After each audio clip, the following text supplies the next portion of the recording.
ও মা গো মা, আমাদের কাছে এত সুন্দর সুন্দর লেবু, আর আমি বলতে পারি না, তা তো হতে পারে না।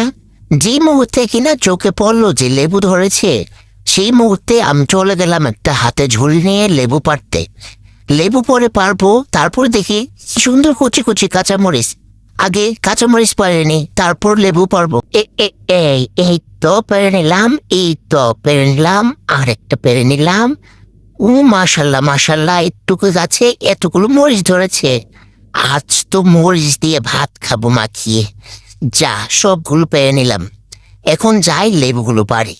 এই তো মাশাল্লাহ, লেবুগুলো অনেক সুন্দর। মাশাল্লাহ মাশাল্লাহ, এতগুলো লেবু ধরেছে গাছে। আপনারা যারা ভিডিওটা দেখছেন তারাও মাশাল্লাহ পরে দিবেন। আর এই তো আমার তেজপাতা গাছের অবস্থা। ওমা, যেতে যেতে দেখি আরেকটা লেবু, সো এইটাকে উপরে নিলাম। এ এ এ তো আয় আয় আয় না কেন? ও মা গো মা, লেবু পরে পারবো, আগে মশা থেকে বাঁচি। এত মশা কেন? টাটা, সবাই ভালো থাকবেন।